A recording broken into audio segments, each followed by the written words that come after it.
দেশে কিংবা প্রবাসে যে যেখানে আছেন সবাইকে জানাচ্ছি সালাম, আসসালামু আলাইকুম। সম্মানিত ভাই বোনেরা, আপনাদের সবাইকে স্বাগত জানাচ্ছি ল্যাঙ্গুয়েজ বিডি চ্যানেলে।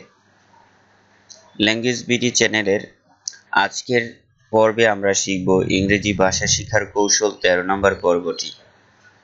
এই পর্বে দৈনিক ব্যবহৃত হয় এমন সব ইংরেজি শব্দের বাংলা অর্থ শিখব। তাই সবাইকে অনুরোধ করব, আপনারা যারা একেবারেই নতুন বেসিক থেকে ইংলিশ শিখছেন তারা সম্পূর্ণ পর্বটি শুরু থেকে শেষ পর্যন্ত না টেনে দেখবেন। আর অবশ্যই চ্যানেলটি সাবস্ক্রাইব করে পাশে থাকা বেল বাটনটি বাজিয়ে দিবেন। আসুন শুরু করা যাক আমাদের আজকের এই চমৎকার পর্বটি। প্রথমত লেখা আছে ব্ল্যাঙ্কেট। ব্ল্যাঙ্কেট শব্দের বাংলা অর্থ হচ্ছে কম্বল। ব্ল্যাঙ্কেট মানে হচ্ছে কম্বল। সোক।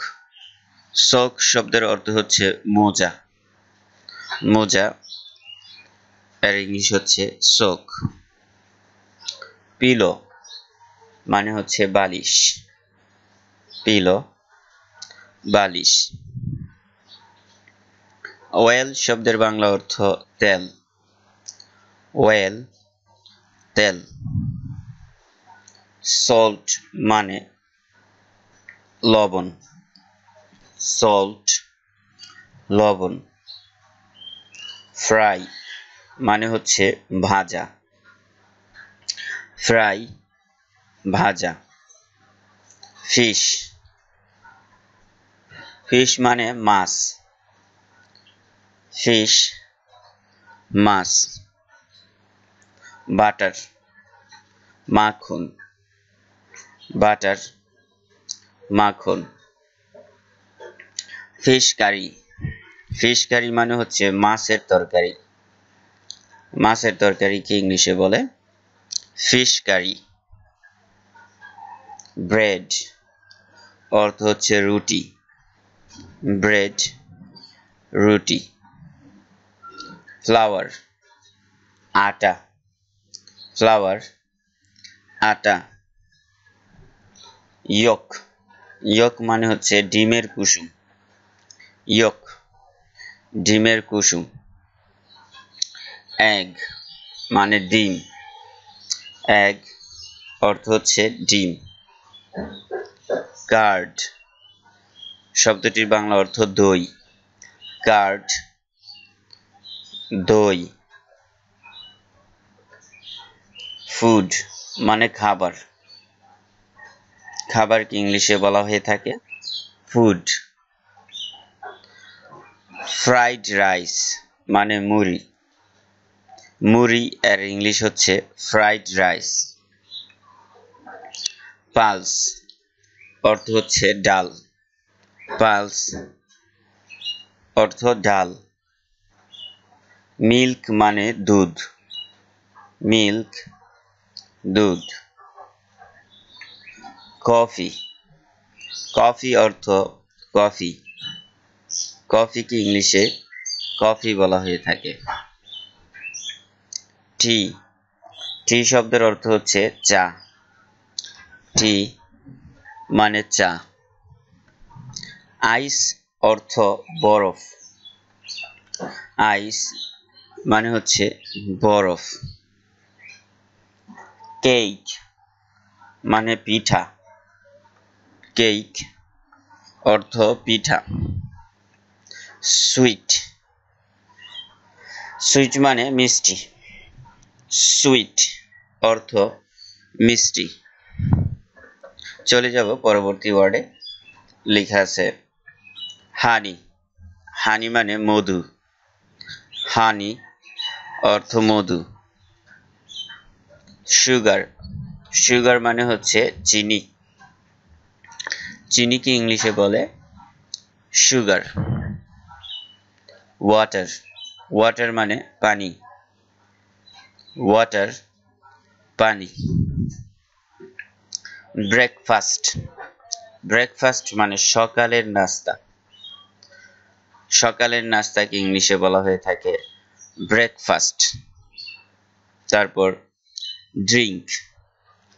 ড্রিঙ্ক শব্দের বাংলা অর্থ হচ্ছে পানীয়। পানীয়কে ইংলিশে বলা হয়ে থাকে ড্রিঙ্ক। বিস্কিট, বিস্কিট মানে হচ্ছে বিস্কুট। বিস্কুট এর ইংলিশ বিস্কিট।